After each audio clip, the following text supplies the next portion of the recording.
अस्सलाम वालेकुम जी। तो आज हम करेंगे फैक्टर्स एंड मल्टीपल्स का एक टॉपिक करेंगे। बहुत सिंपल और इजी है, लेकिन बच्चे इसके अंदर बहुत ज़्यादा कंफ्यूज हो जाते हैं। तो ये बड़ी क्लासेस में भी यूज़ होता है और छोटी क्लासेस में भी, ठीक है। 5, 6, 7, 8 के कॉन्सेप्ट को हम समझेंगे आज फैक्टर्स और मल्टीपल्स के, बहुत ईजी करके हम इसे समझेंगे, ठीक है। एग्जाम्पल भी देखेंगे और इसके कुछ क्वेश्चंस भी सॉल्व करके देखेंगे ताकि आपको अच्छी तरह से समझ आ जाए। तो सबसे पहले लेके चलते हैं फैक्टर्स को, ठीक है। सबसे पहले है फैक्टर्स। फैक्टर्स एक्चुअली में होता क्या है? देखिए, कोई भी एक चीज़ है, ठीक है, वो किसी ना किसी चीज़ से मिलकर बनती है, ठीक है। और वो जिन चीज़ों से मिलकर बनती है उनको हम फैक्टर्स बोलते हैं, ठीक है। फैक्टर्स या एलिमेंट्स बोल लें। फॉर एग्जांपल हमारे पास हम कहते हैं चाय, ठीक है। चाय आपकी इन चीज़ों से मिलकर बनती है, ठीक है। दूध से, पत्ती से, पानी से, तो इन सब चीज़ों से मिलकर चाय बनती है। तो इसके अंदर जो चीज़ें डल रही हैं उनको हम फैक्टर्स बोलते हैं। तो इसी तरह हमारे पास मैथ के अंदर, ठीक है, फॉर एग्जांपल एक नंबर है 12, ठीक है। अब 12 आपने देखना है कि ये किन किन नंबर से मिलकर बनता है, ठीक है। सबसे पहले तो ये 1 को अगर हम 12 से मल्टीप्लाई करवाएंगे तो हमारे पास आंसर आएगा 12, ठीक है। 1 × 12 आंसर 12 आएगा, तो ये 1 से मिलकर बनता है। देन हम 2 पे देखते हैं कि 2, अच्छा, इसके अंदर आपने एक और भी चीज़ याद रखनी है कि जब हम इसको डिवाइड करवाते हैं तो हमारा रिमाइंडर जो है वो 0 आना चाहिए। फॉर एग्जांपल जिस तरह अब हम 2 पे चेक करें कि ये 2 इसका फैक्टर है या नहीं, तो हमें किस तरह से पता चलेगा कि 2 इसका फैक्टर है या नहीं? जब हम इसे डिवाइड करवाएं तो हमारा रिमाइंडर 0 आना चाहिए, मतलब कि वो कम्प्लीटली उसके ऊपर डिविजिबल हो। तो हम रखते हैं 12 को अंदर और 2 पे हम डिवाइड करवाते हैं, ठीक है। करवाते हैं 2 का टेबल पढ़ना है जहाँ पे 12 आ जाए, ठीक है। तो ये एग्जैक्ट वैल्यू आ जाए तो 2 का टेबल हम पढ़ते हैं तो 2 6 8 12 होता है, ठीक है। तो इसका रिमाइंडर मेरे पास क्या आया? 0। तो इसका मतलब है कि 2 हमारे पास फैक्टर है, लेकिन जो हमारे पास आंसर आया है वो खुद भी इसका फैक्टर है, ठीक है। मीन्स कि ये 2 आ गया, ठीक है। 6 की अगर नहीं समझ आ रही अभी से छोड़ दें, ठीक है। 2 हमारे पास फैक्टर है। नेक्स्ट हम देखते हैं 3, ठीक है। 3 को हम चेक करते हैं कि ये 12 का फैक्टर है या नहीं। तो 2 को अंदर रखते हैं, 3 पे डिवाइड करवा के देखते हैं। तो 3 का टेबल पढ़ना है जहाँ पे 12 आ जाए। तो 3 4 ज़ा 12, ठीक है। तो 3 के टेबल को मैंने 4 तक पढ़ा तो मेरे पास रिमाइंडर, मेरे पास आंसर 12 आया और रिमाइंडर 0 आ गया। तो इसका मतलब 3 भी 12 का फैक्टर है। तो हम 3 भी इधर लिख लेते हैं। तो इट्सेल्फ जो 4 है वो भी इसका फैक्टर होगा। किस तरह से? अब नेक्स्ट नंबर है हमारे पास 4, ठीक है। अब 4 को हम अंदर 4 को बाहर रखते हैं और 12 को अंदर रखते हैं। 4 का टेबल पढ़ना है जहाँ पे आपके पास 12 आ जाए। तो 4 3 ज़ा 12 होता है, ठीक है। तो रिमाइंडर मेरे पास 0 आया। तो इस तरह से ये जो आंसर हमारे पास आए हैं 4 और 6 वो भी इसके फैक्टर्स होंगे, ठीक है। तो 4 भी मेरे पास फैक्टर आ गया। देन हम 5 को चेक करते हैं, ठीक है। 1 बाय 1 हम एक नंबर लेते जाएंगे और उसको चेक करते जाएंगे कि ये वो 12 का फैक्टर है या नहीं। तो 12 को अंदर रखा, 5 पे डिवाइड करवाते हैं और 5 का टेबल पढ़ना है जहाँ पे 12 आ जाए, ठीक है। 5 1 ज़ा 5, 5 2 ज़ा 10 होता है, 5 3 ज़ा 15 होता है, ठीक है। तो 10 या 15 आता है 5 के टेबल पे, लेकिन 12 नहीं आएगा, ठीक है। तो 5 जो है वो 12 का फैक्टर नहीं है, ठीक है। इस तरह नेक्स्ट नंबर है 6। तो 6 को हम चेक करते हैं, 12 को अंदर रखते हैं और 6 को बाहर। 6 का टेबल पढ़ना है जहाँ पे 12 आ जाए। तो 6 2 ज़ा 12 होता है, ठीक है। तो 6 हमारे पास फैक्टर इधर आ जाएगा, ठीक है। अब आपको इस बात की समझ आई होगी कि हमने जब 2 को डिवाइड करवाया तो हमारे पास आंसर 6 आया था और 6 को जब हमने डिवाइड करवाया तो मेरे पास आंसर 2 आया है, ठीक है। तो ये दोनों आपस में एक दूसरे के 6 और 12 इसके फैक्टर्स होंगे, ठीक है। क्योंकि हमारे पास होता क्या है कि जब हम 6 × 2 करते हैं तो हमारे पास 12 बनता है, ठीक है। तो ये हमारे पास 6 और 2 दो फैक्टर से मिलकर 12 बन रहा है। तो 6 भी 12 का फैक्टर है और 2 भी 12 का फैक्टर है, ठीक है। तो लास्ट हमारे पास क्या बनेगा? 12, और इट्स सेल्फ वो अपने आप पे तो जाएगा ही। तो 12 भी इसका फैक्टर होगा, ठीक है। खुद भी वो फैक्टर होगा अपना और 1 भी होगा, और बाकी आपने डिवाइड करवा के देखना है 2 पे, 3 पे, 4 पे। इस तरह आपने सारे नंबर्स पे 10 तक एटलीस्ट आपने इसे करवा के देखना है, ठीक है, डिवाइड करवा के देख। अच्छा, अब आपको थोड़ी बहुत तो समझ आ गई होगी कि फैक्टर है क्या।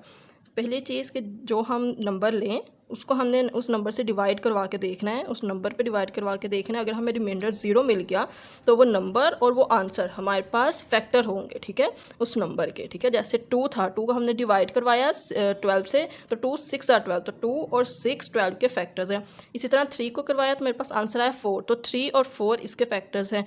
इसी तरह जब हम 1 पे करवाते हैं, जब हम इसको 1 पे डिवाइड करवाते हैं तो 1 12 12 होता है, तो 1 और 12 ये दोनों आपस में एक दूसरे के फैक्टर्स हैं, ठीक है। तो ये हो गए फैक्टर्स। इस तरह एक और इसकी एग्जांपल देख लेते हैं, 15, ठीक है। तो सबसे पहले तो ये चला जाएगा 1 पे, ठीक है, और जब 1 को हम डिवाइड करवाएंगे तो हमारे पास आंसर आएगा 15, ठीक है। तो हम लास्ट पे इसका एक आंसर 15 भी लिख लेते हैं कि 1 और 15 तो इसके फैक्टर्स होंगे ही, ठीक है। अब नेक्स्ट हम 2 के टेबल पे देखते हैं। 2 का टेबल आप पढ़ें जहाँ पे 15 आ जाए, ठीक है।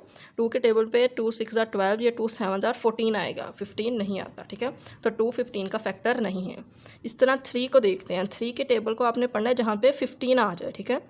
तो 3 5 15 होता है। 3 को 5 से मल्टीप्लाई करवाएं तो हमारे पास आंसर 15 आता है। मीन्स के 3 और 5 इसके फैक्टर्स हैं, ठीक है, कि 3 और 5 दोनों को मल्टीप्लाई करवाएं तो हमारे पास आंसर 5 आता है, ठीक है। अब नेक्स्ट हम देखते हैं 6 के टेबल को पढ़ना है आपने जहाँ पे 15 आ जाए। तो 6 2 12 होता है और 6 3 18 होता है, तो 6 के टेबल पे भी नहीं आएगा। उसके बाद 17 का टेबल पढ़ना है, 17 के टेबल पे 14 आएगा। उसके बाद 8 का टेबल पढ़ेंगे तो 8 के टेबल पे भी नहीं आएगा। तो इस तरह से आपने सारे टेबल चेक करने हैं। तो इसका लास्ट फैक्टर क्या आएगा, 15, ठीक है। तो 15 के फैक्टर्स हैं 1 3 5 एंड 15।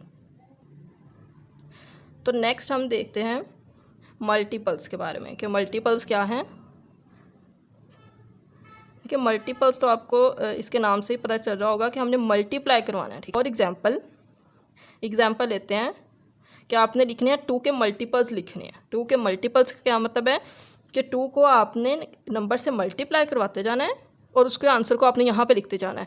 फॉर एग्जांपल 2 को सबसे पहले 1 से मल्टीप्लाई करवाते हैं तो आ जाएगा 2, 2 को 2 से मल्टीप्लाई करवाएंगे 4। इन शॉर्ट आप कह सकते हैं कि आपने इनके टेबल लिखने हैं, ठीक है। तो ये आ जाएगा 4, फिर 2 को 3 से मल्टीप्लाई करवाएंगे आ जाएगा 6, 2 को 4 से मल्टीप्लाई करवाएंगे फिर आ जाएगा 8, 2 को 5 से मल्टीप्लाई करवाएंगे 10, 2 को 6 से मल्टीप्लाई करवाएंगे तो 12 आ जाएगा, 2 को 7 से मल्टीप्लाई करवाएंगे 14 आ जाएगा। इस तरह से आपने नंबर इसके मल्टीप्लाई करवाते जाना है। तो ये इसके मल्टीपल्स आते जा रहे हैं, ठीक है। 2 4 6 8 10, तो ये सारे क्या हैं, 2 के मल्टीपल्स हैं, ठीक है। इसी तरह हम देखते हैं 9 ले लेते हैं, ठीक है। 9 के मल्टीपल्स लिखने हैं आपने, ठीक है। 9 को आपने मल्टीप्लाई करवाना है नंबर से और उसको लिखते जाना है उसके आंसर को। तो ये क्या आ जाएगा, 9 1 9, पहले हम 1 से मल्टीप्लाई करवाते हैं तो ये आ जाएगा 9, 9 को 2 से मल्टीप्लाई करवाएंगे तो आ जाएगा 18, 9 को 3 से मल्टीप्लाई करवाएंगे आ जाएगा 27, 9 को 4 से मल्टीप्लाई करवाएंगे ये आ जाएगा 36। तो इस तरह से आपने इसका टेबल लिखते जाना है, ठीक है। इसी तरह अगर आपके पास कोई नंबर बड़ा नंबर आ गया है, फॉर एग्जांपल हम ले लेते हैं 51 ले लेते हैं। तो 51 का टेबल तो ऑब्वियसली आपको आता नहीं होगा। तो इसको हम क्या करते हैं कि आपने क्या करना है, 51 के आपने मल्टीपल्स लिखने हैं। तो 51 को 1 से मल्टीप्लाई करवाएंगे तो आ जाएगा 51। तो 51 को 2 से करवाया तो ये आ जाएगा 2 1 2, 5 2 10। तो इसका मल्टीपल आया 102, ठीक है। अब 51 को 3 से मल्टीप्लाई करवा के देखते हैं तो ये आ जाएगा 3 1 3, 5 3 15, 153। इसी तरह 51 को 4 से मल्टीप्लाई करवा के देख लेते हैं तो ये आ जाएगा 5 4 1 4, 5 4 20, 204, ठीक है। इसी तरह आप नंबर से मल्टीप्लाई करवाते जाएंगे। क्वेश्चन आपको किस तरह से आ सकता है कि फर्स्ट 5 मल्टीपल्स ऑफ 2। तो ये क्वेश्चन आपको किस तरह से इसके आ सकते हैं, 10 multiples of 2, first 15 multiples of 9। इस तरह से आपने मल्टीपल्स इसके लिखने हैं, ठीक है। तो एक दफ़ा रिकॉल कर लेते हैं कि फैक्टर्स क्या हैं, कि वो नंबर्स जिनसे ये नंबर मिलके बने। मीन्स के 2 मल्टीप्लाई 6 करें तो मेरे पास आंसर 12 आता है। 2 6 12, तो 2 और 6 12 के मल्टीपल्स हैं। इसी तरह 3 मल्टीप्लाई 4 करें तो ये 12 आंसर आता है। इसी तरह 3 मल्टीप्लाई 4 करें तो आंसर 12 आता है। मीन्स के 3 और 4 भी 12 के मल्टीपल्स हैं, ठीक है।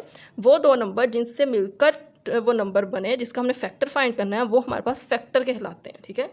तो 1 2 3 4 6 12 ये सारे 12 के फैक्टर्स हैं। इसी तरह मल्टीपल्स में हमने देखा कि कोई भी नंबर उसका अगर हमने मल्टीपल फाइंड करना है तो उसके साथ हम नंबर्स को मल्टीप्लाई करवाते जाएंगे, 1 2 3 4 5 इस तरह नंबर्स को मल्टीप्लाई करवाते जाएंगे और जो हमारे पास आंसर आएगा वो उसके मल्टीपल्स होंगे। ठीक है,